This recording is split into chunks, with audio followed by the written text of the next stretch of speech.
성령이 참된 하나님의 진리된 말씀이라고 믿으십니까?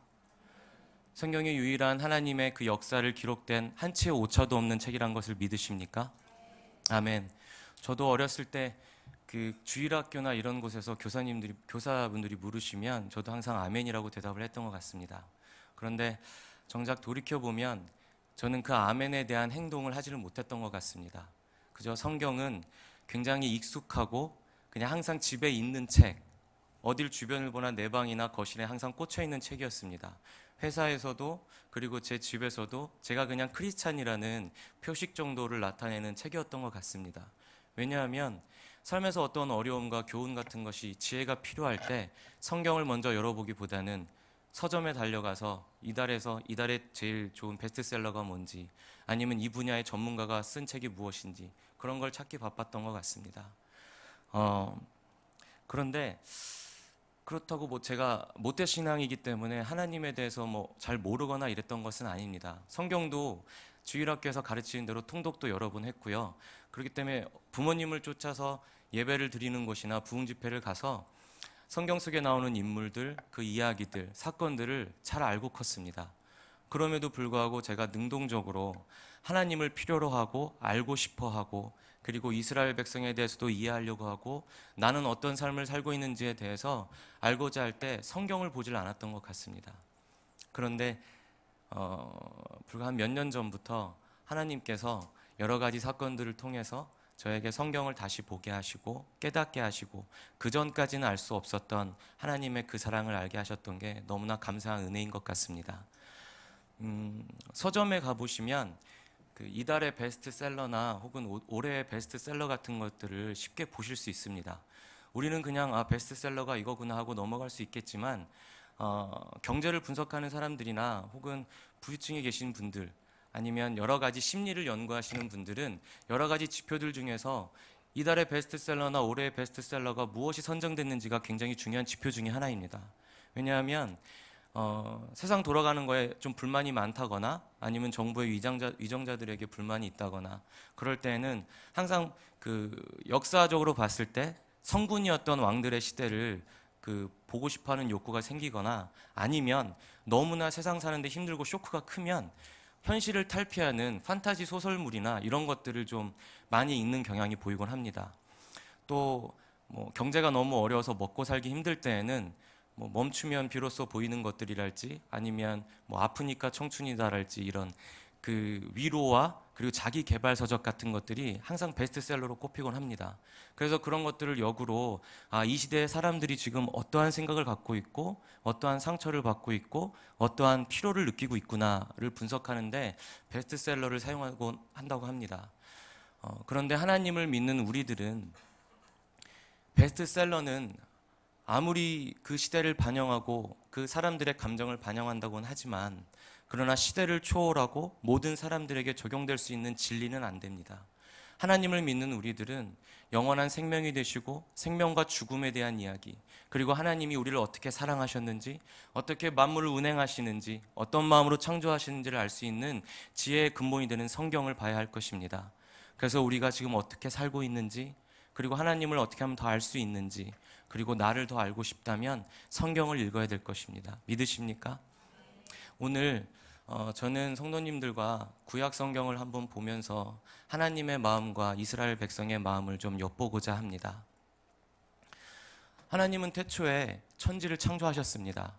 그 시작은 우리와 함께 하시고자 하셨던 것입니다. 우리를 사랑하셔서 만물을 지으신 것입니다. 하나님이 어느 날 동산을 거니실 때 아담과 하와를 찾으십니다. 그런데 아담과 하와가 보이지 않습니다. 그래서 하나님이 찾으십니다. 아담이 어디 있느냐고. 아담이 부끄러워서 숨었다고 말을 합니다. 그랬더니 하나님이 내가 먹지 말라고 한 과실을 먹었냐고 물으십니다.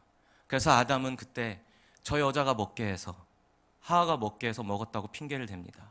그래서 하나님은 그 말대로 하와에게 다시 물으십니다. 그랬더니 하와는 다시 그 핑계를 뱀에게 돌립니다. 그랬더니 하나님은 하와의 말대로 뱀을 저주하십니다. 뱀을 저주하시고 난 다음에 그 다음에 하와를 꾸짖으시고 그 다음에 아담을 꾸짖으십니다. 그걸 봐도 하나님의 사랑이 느껴지지 않으십니까? 우리의 부모와 같은 심정 같습니다. 단순히 조물주와 피조물의 관계였다면 그냥 멸해버리시면 그만입니다. 다시 내가 원하는 모양대로 다시 만들면 그뿐입니다.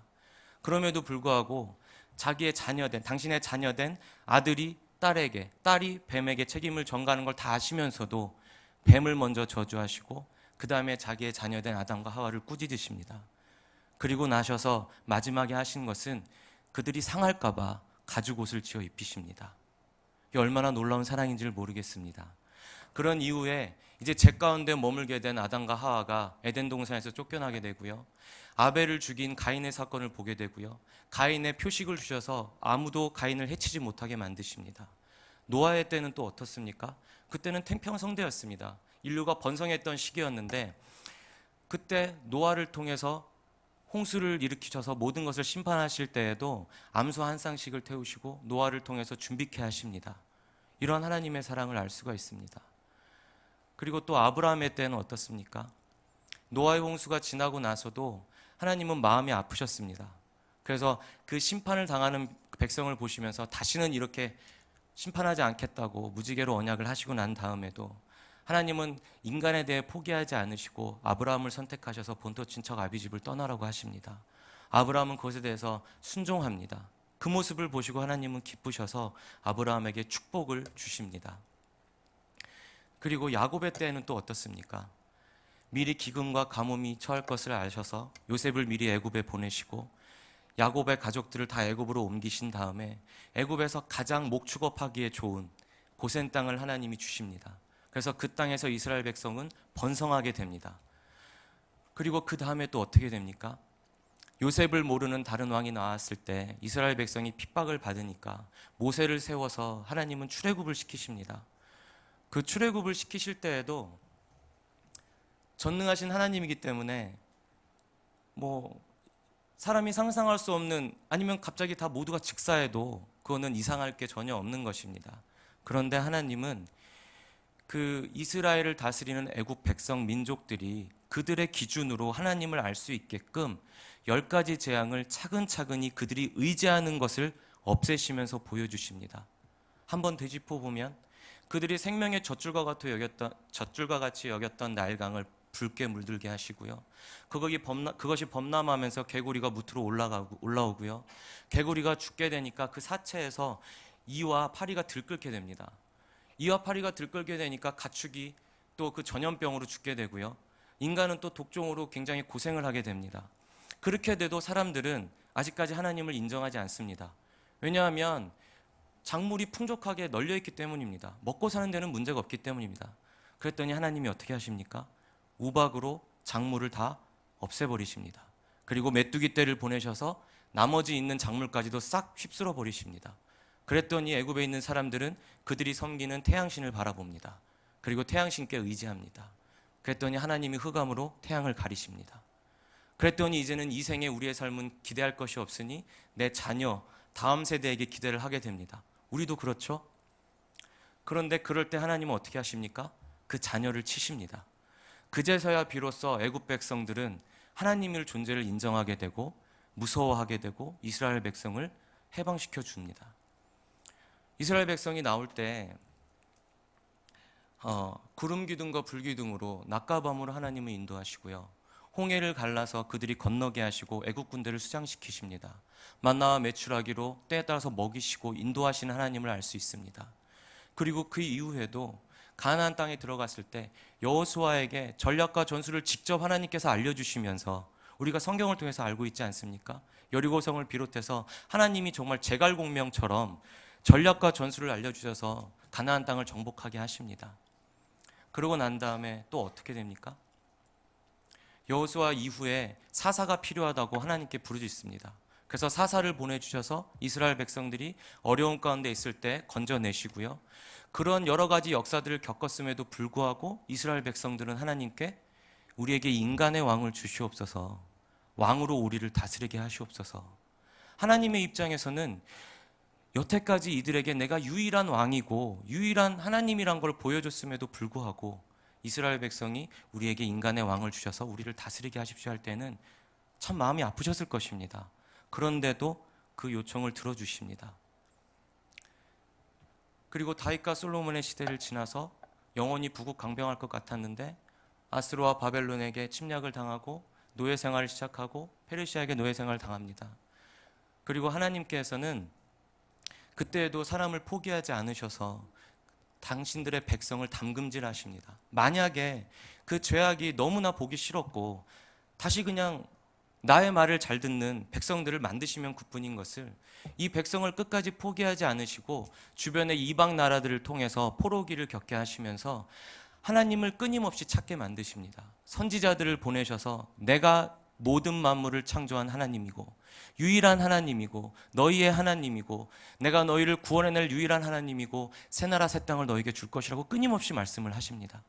그런데도 이스라엘 백성은 회개하지 않습니다. 이스라엘 백성이 포로기 때 회개해서 해방된 것이 아닙니다. 그냥 하나님이 때가 되었기에 혹은 당신의 백성들이 이제 마음이 아파서 때가 되었다고 여기셨기 때문에 해방시키셨습니다. 그리고 예루살렘으로 보내십니다. 그리고 하나님은 다시 성전을 건축하라고 명령을 하십니다. 이스라엘 백성들은 성전을 건축합니다. 그리고 이제 성전을 건축한 다음에 어느 정도 정착이 되었다 싶었을 때 그때 가뭄도 오고 경제도 되게 어려웠습니다. 아직까지 페르시아의 지배를 받는 건 똑같았고요. 그때 하나님이 이스라엘 백성에게 내가 너희를 얼마나 사랑하는지 아느냐고 물었을 때 이스라엘 백성이 이렇게 얘기를 합니다. 언제 어떻게 얼마나 하나님이 우리를 사랑하셨습니까? 오늘 우리가 함께 읽은 이 말라기의 본문의 말씀이 바로 그때입니다. 하나님이 언제 어떻게 우리를 얼마나 그렇게 사랑하셨습니까? 우리가 하나님께 매일같이 이렇게 예배드리고 하고 있는데 우리가 뭐 그닥 잘못한 게 뭐가 있습니까?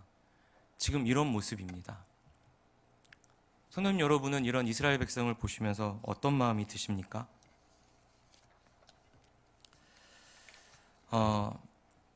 하나님의 마음을, 우리의 인간의 입장에서 하나님의 마음을 본다고 한다면, 우리가 만약에 하나님의 입장이라고 한다면 정말 쳐 죽여도 시원치 않을 이스라엘 백성입니다.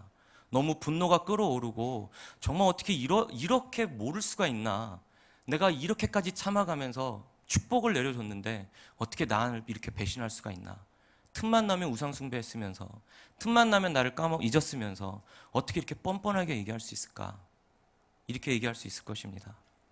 그런데 이번에는 우리가 이스라엘 백성 입장에서 한번 보겠습니다. 우리가 이스라엘 백성에서 한번 보겠습니다.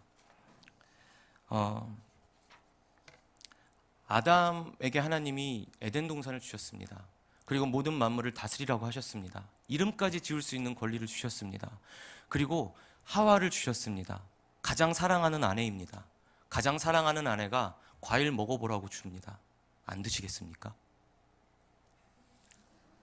물론 하나님이 먹지 말라고 한 거는 기억이 납니다. 그러나 어쩌면 하나님이 모든 것들을 나에게 이렇게 축복하셨는데 이 과일 먹지 말라고 했지만 먹는다고 해도 하나님이 죄송합니다 이렇게 하면 되지 않을까? 어쩌면 하나님에 대한 그 믿는 구석이, 믿는 마음이 더 커서 그렇게 했을지도 모릅니다. 그냥 아무 생각 없이 그랬을 수도 있습니다. 그렇지 않습니까? 그런데 그것을 하나님은 꾸짖으십니다. 그리고 에덴 동산에서 쫓겨났습니다. 가인의 입장을 한번 보겠습니다. 가인도 나름 자기가 농사에서 지은 재물을 하나님께 드렸습니다. 근데 하나님은 아벨의 제사만 받으셨습니다. 이유도 모르겠습니다.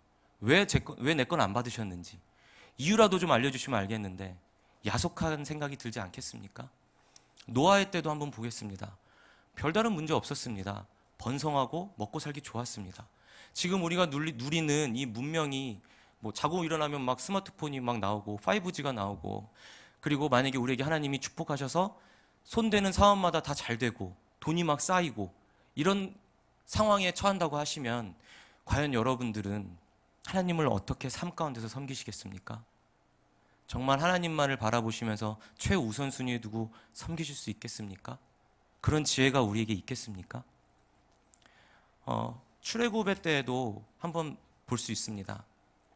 출애굽의 때에도 예를 들어서 밤이나 새벽에 가장 친한 지인이 갑자기 전화가 걸려와서 모세라는 사람이 지금 우리를 다 이끌고 이 나라를, 이 민족을 이끌고 더 좋은 땅으로 간다고 한다. 그러니까 빨리 짐 싸서 1시간 후에 저기 뭐 하늘빛 우리 교회 앞에서 보자. 그러면 나오시겠습니까? 당장에 간소한 것만 다 챙겨갖고 나오시겠습니까? 뭐 믿음을 가지고 나왔다고 치고 계속 얘기를 해보면 저는 모세라는 사람을 본 적도 없습니다. 그렇지 않겠습니까? 이스라엘 출애굽한 이스라엘 백성들이 모두가 다 모세를 안다고 생각하십니까? 저는 모를 거라고 생각합니다. 그 수많은 백성들이 어떻게 모세를 다 알겠습니까? 직접 만나서 얘기 한번 나눠보기도 힘들 겁니다. 그냥 사돈의 팔촌이 간다고 하니까, 내 친한 지인이 간다고 하니까 무작정 따라 나섰습니다.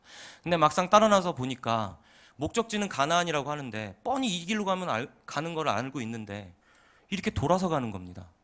그것도 나가봤더니 주위는 깜깜하고 가로등 불빛 하나 없고 온갖 돌밖에 없고 나무도 없고 풀 한 폭이 없습니다. 마실 물도 없고 먹을 것도 없고 애는 옆에서 보채고 웁니다. 집에 두고 온 뭐 재산도 자꾸 생각나고 내일부터 뭘 먹고 사는지 걱정되고, 물론 불기둥과 구름기둥이 있지만 그게 언제까지 우리를 보호해줄지 모릅니다. 그런 인간의 공포가 있지 않겠습니까? 어떠십니까? 그런 마음으로 아마 따라갔을 것입니다. 그리고 여호수아가 가나안 정복을 할 때에도 그렇습니다. 우리가 갖고 있는 사용하는 무기는 고작해야 청동입니다. 청동. 그때 당시에 썼던 게 이스라엘 백성이 청동 하나하고 나팔밖에 없습니다. 그런데 가나안 땅에 들어가 봤더니 거기에 이미 살고 있는, 지배하고 있는 민족들은 마차도 있고요, 전차도 있고요, 칼이 다 철로 돼 있습니다. 부딪히면 제 칼이 다 깨집니다. 근데 어떻게 싸우겠습니까? 싸워봤자 죽은 거 뻔한데. 근데 우리가 용기를 내서 나팔 불면서 싸울 수 있겠습니까? 하나님이 언제까지 여리고성에 보여줬던 그 기적을 계속 보여주실래라는 그런 보장도 없는데 말입니다. 그리고 하나님께서 우리를 사랑하시고 택하셨다고 해서 이스라엘 백성이 당신의 민족이라고 말씀하시고 언약하셨다고 축복하셨다고 그것만 믿고 있었는데, 그래서 다윗과 솔로몬의 시대가 영원할 줄만 알았는데, 이거 웬걸 조금 지나고 보니까 아수르한테 멸망하고 바벨론한테 멸망하고, 그러고 나서 또 아수르는 페르시아한테 멸망하고, 그래서 페르시아의 지배를 받고 있는 속국으로 전락하게 됩니다. 그래서 포로 생활을 하게 됩니다.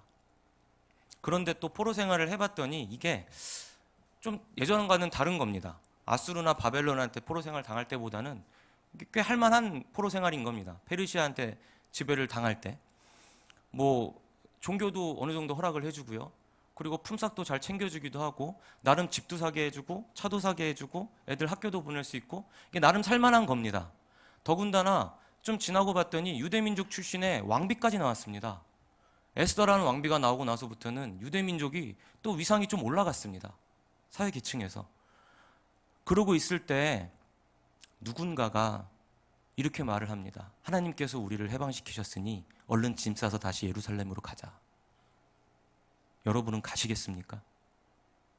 예루살렘으로 가봤자 내가 살던 집은 다 무너져 있을 거고, 아니면 그 집에 누가 살고 있을 텐데 나 급하게 나오느라 집 문서도 없는데 이게 내 집인지 어떻게 증명하고, 앞으로 뭘 먹고 살 것이며 애들 학교 문제는 어떻게 하고, 여러 가지 고민들이 앞설 것입니다. 그래도 믿음을 가지고 예루살렘으로 내려가 봅니다. 예루살렘으로 갔더니 생각한 것처럼 집은 다 무너져 있고, 아니면 내가 살던 집에 누가 들어가 살고 있습니다.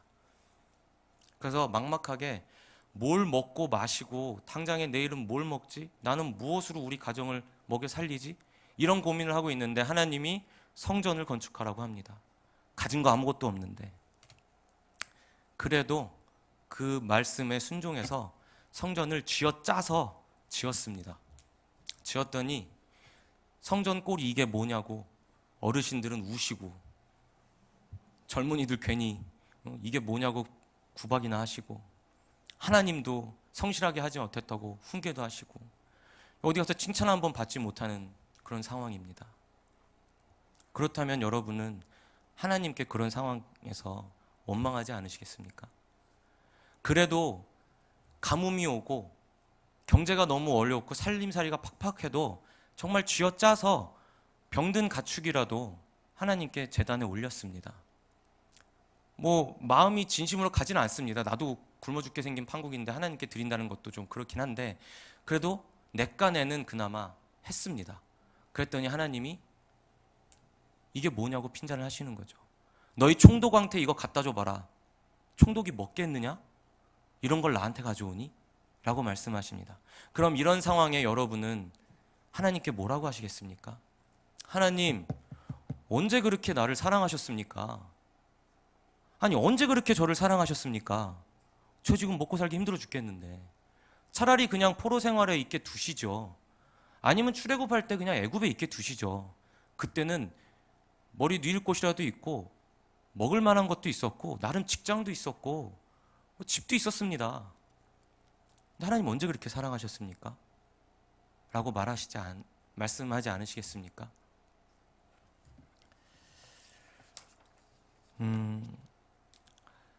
이렇게 사람의 인간의 입장에서 봤을 때에는 말이 안 되지 않습니다. 나름 다 합리화할 수 있는 이유가 있고 명분이 있습니다. 인간의 입장에선 그렇습니다. 그런데 중요한 것은 이 모든 것들의 주인이 우리가 아니라는 것입니다. 모든 것의 주인은 하나님이시라는 것입니다. 모든 것의 주권이 하나님께 있다는 것입니다. 그렇기 때문에 우리가 하나님께 왜라고 묻는다는 것은 논리가 성립되지 않는 것입니다. 하나님이 모든 것들을 지으셨고 우리에게 은혜로 거저 주셨습니다. 그리고 우리 보고 다스리라고 했는데 우리가 죄를 지었습니다. 죄를 지었기 때문에 죽을 수밖에 없음에도 불구하고 하나님은 우리를 사랑하셔서 끝까지 보호하시고 인도하시고 결국에는 예수 그리스도를 보내셔서 십자가에 죽기까지 우리를 사랑하셨습니다. 근데 우리가 어떻게 하나님께 왜라고 물을 수 있겠습니까? 혹시 이런 생각해 보신 적 있으십니까? 과연 그럼 하나님은 언제 우리를 구원하고자 마음을 먹으셨을까? 언제 예수 그리스도를 십자가에 못 박혀 죽게 하시고 나를 살리려고 마음을 먹으셨을까? 이런 생각 해보신 적 있으신가요? 저는 문득 이런 생각이 들었습니다. 하나님 그럼 이런 다짐을 언제 하셨을까? 함께 말씀을 좀 보도록 하겠습니다. 에베소서 1장 3절 말씀입니다.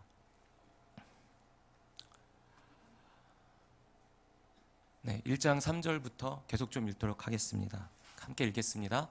찬송하리로다. 하나님 곧 우리 주 예수 그리스도의 아버지께서 그리스도 안에서 하늘에 속한 모든 신령한 복을 우리에게 주시되. 아멘. 제가 좀 말씀을 잘못 전달해 드린 것 같습니다.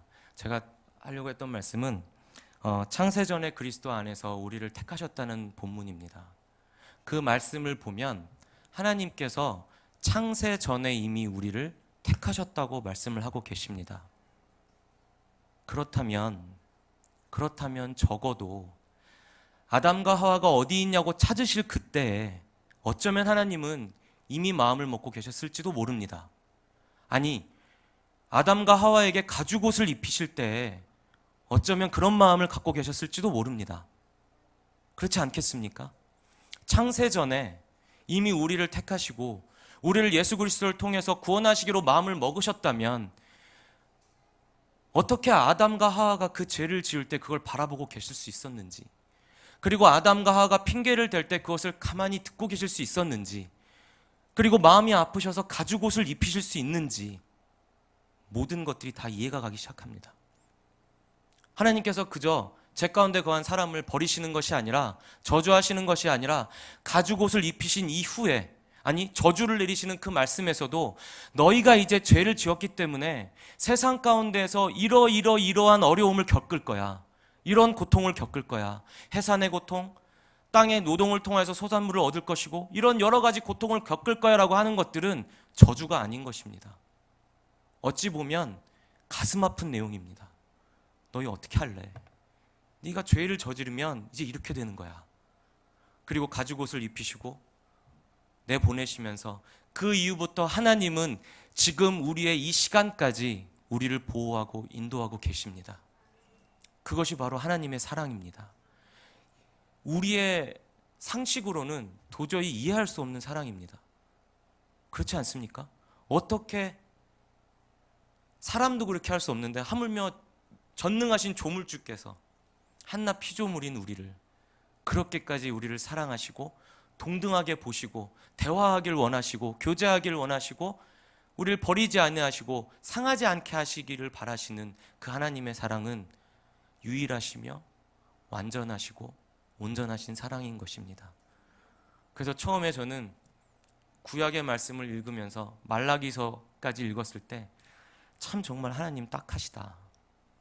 참 정말 하나님의 이 사랑 너무 딱하다, 이런 생각이 들면서 눈물이 났습니다. 왜냐하면 그때 제가 제일 반항할 때였거든요. 그런데 지나고 나니까 하나님은 사랑이시다라는 말이 조금은 이해가 갔습니다. 하나님은 사랑이십니다. 그 사랑이라는 것은 하나님밖에 하실 수 없는 것입니다. 하나님만이 완전하게 온전하게 하실 수 있는 것입니다.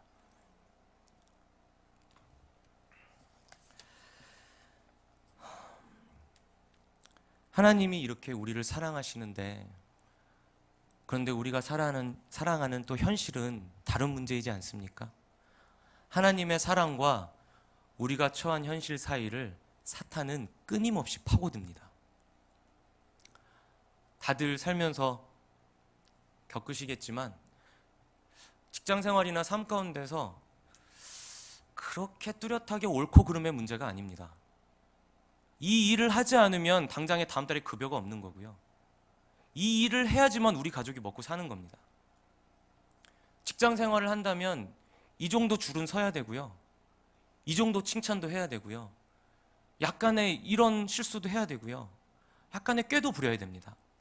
직장 생활을 하는 남자라면 회식 자리도 가야 되고요. 윗분이 부르시면 그냥 해야 됩니다. 오라면 와야 되고 가라면 가야 되고, 그렇게 해서 승진을 해야지만 제 급여도 올라가고, 급여가 올라가야 저희 가정이 더 안정되고, 안정돼야지만 더 하나님을 더 안정된 마음으로 섬길 수 있지 않겠습니까? 나중에 하나님을 섬기려고 하는데 삶이 안정되지 못하면 불안해서 그걸 섬길 수 있겠습니까? 그래서 직장 생활하거나 뭐를 할 때 가만 보면 우리가 선택하는 것들이 옳고 그름의 문제, 선하고 악함의 문제가 아니라 그냥 살기 위해서 어쩔 수 없이 선택할 수밖에 없는 것들의 문제가 너무 질비해 있습니다. 그리고 사회가 바라보는 눈도 사회의 기준에 맞춰야만 되고요. 사회의 구성원으로 있으려면 사회가 요구하는 상식들, 그 조직이 원하는 통념들, 무건의 룰들, 이런 것들을 다 지켜야 됩니다. 그런 거를 지킬 자신이 있어도 사회생활 하기가 진짜 힘든 곳입니다. 그런데 중요한 것은 그런 것에 맞춰 살다 보면, 그런 것에 맞춰서 살면서 열심을 내고 있는 나 자신을 내가 속이게 된다는 것입니다. 그래, 나는 하루에 4시간밖에 안 자고 가족을 위해서 열심히 일하고 있어. 회사를 위해서 열심히 일하고 있어. 나만큼 모범적인 사람이 어딨어. 직장, 회사, 교회밖에 모르는데 내가 뭐 다른 시간에 토요일날 놀러 가길래 주일날 주일 빼먹고 어딜 가기를 해.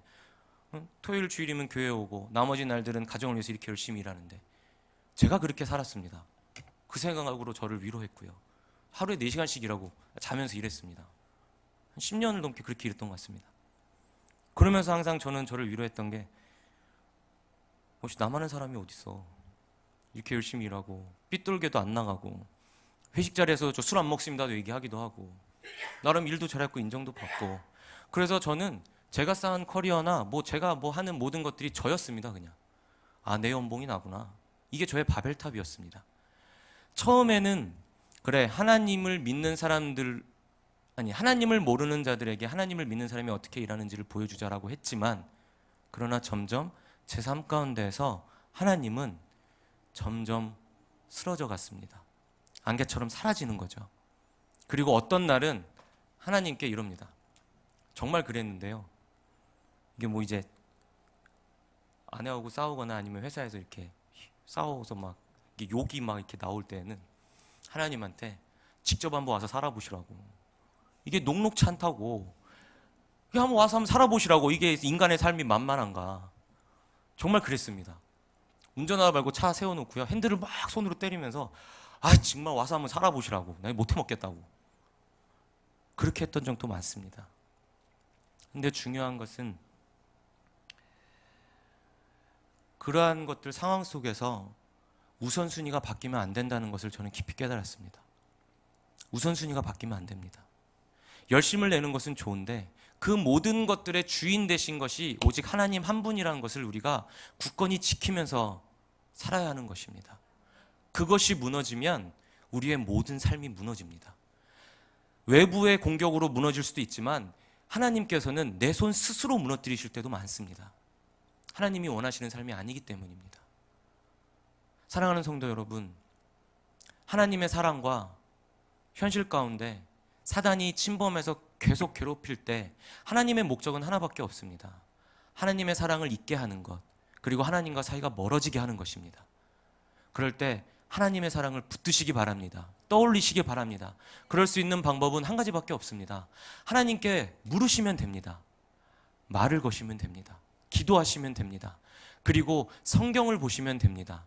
하나님은 우리가 이렇게 사회 가운데 살아가면서 혼란스럽고 선택의 길에 놓였을 때 우상을 섬길 수도 있고 너무나 연약하다는 것을 이미 아시기 때문에 이스라엘 백성을 통해서 이미 다 보여주셨습니다.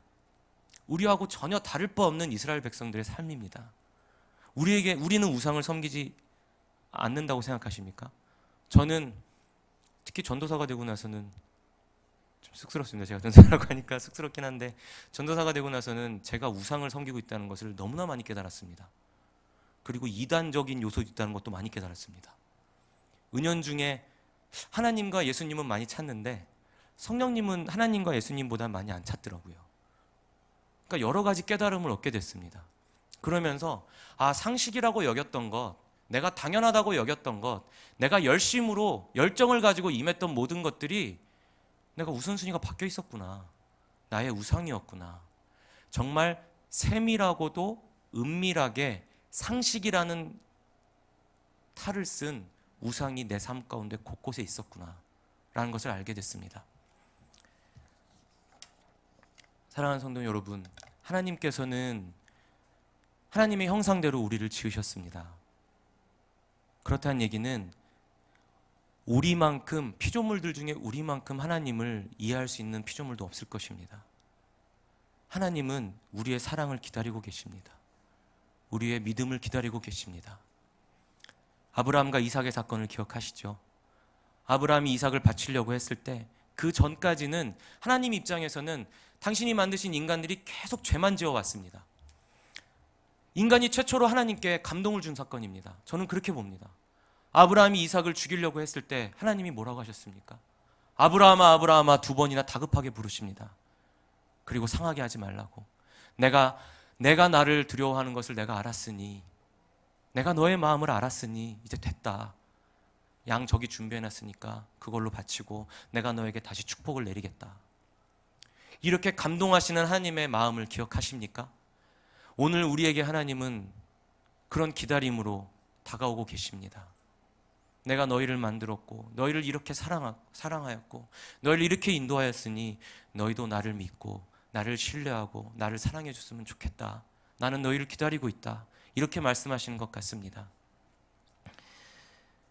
지금 어떠한 상황 가운데 계십니까? 직장에서나 가정에서나 아니면 여러 군데에서 여러 문제 가운데서 힘든 상황이 있으실 것입니다. 그런 상황 가운데서도 하나님의 그 사랑을 떠올리시고 잊지 않으시길 바랍니다. 그리고 그 무엇보다도 하나님을 최우선순위에 두시길 바랍니다. 그리고 하나님께서 어떻게 우리를 사랑하셨는지를 성경을 통해서 확인하시기 바랍니다. 성경에 모든 지혜가 담겨 있고 하나님의 마음과 뜻이 담겨 있습니다. 저와 함께 하늘빛 우리의 성도님 여러분들이 하나님을 더욱 알기 위해서, 그리고 사랑하기 위해서 하나님 앞에 기도하며 말씀을 보기를 몸부림치는 성도님들이 되시기를 바랍니다. 아멘. 함께 찬양하시겠습니다.